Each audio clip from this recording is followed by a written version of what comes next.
থেকে যেভাবে আসে। পুরো ভিডিওটা দেখবেন, তাহলে আপনারা সহজভাবে এটা ফিটিং করতে পারবেন, একেবারে ইজি, কোনো ভেজাল নাই। প্রথমে গাড়ির সামনের যে ইয়াটা থাকে, এই যে একেবারে ইনটেক থাকবে, ঠিক আছে। এই যে R15 এর রেড কালারটাই ফিটিং করতেছে, কালার হয় এটা 3টা 4টা কালার হয়। সামনের মাথাটা গাড়ির, একটা সিট আছে গাড়িটার, এটার ভিতরে যা যা পার্টস আছে আমি সবগুলো একটা একটা করে খুলে দেখাই, তাহলে আপনারা বুঝতে পারবেন। একটা সিট, এই যে লেখাই থাকবে R15, ঠিক আছে। তারপরে আছে হলো আপনার এই যে গাড়ির বডিটা, ঠিক আছে। এই যে এটা হলো গাড়ির মেন বডি যেটা, এটার ভিতরে কিন্তু সম্পূর্ণ গাড়িটা আপনার ফিটিং করতে হবে। পুরো ভিডিও দেখেন, দেখলে ইনশাল্লাহ আপনারা নিজেরাই আপনাদের বাচ্চার জন্য এই গাড়িগুলা ফিটিং করতে পারবেন। প্লাস আপনি গাড়িটা কোথাও খুলে সাথে করে নিয়েও যেতে পারবেন, কিভাবে খুলবেন।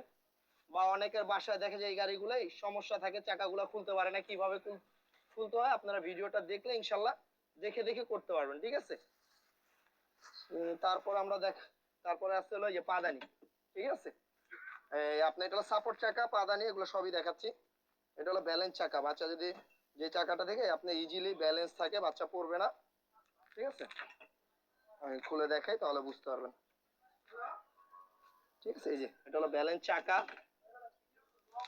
তারপর হলো আপনার এরপরে যেটা আছে গাড়ির সামনের চাকাটা দেখেন, ঠিক আছে। সামনের চাকা বন্ধ রাখ, ওই হলো একটা, ঠিক আছে।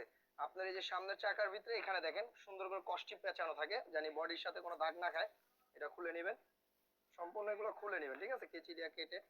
এগুলো দেওয়ার কারণ একটা কি, অনেকে বলতাম যে এগুলা এক্সট্রা এই যে ফোম গুলা কেন দেয়, এগুলো হলো গাড়িতে জানি দাগ না খায় এর জন্য।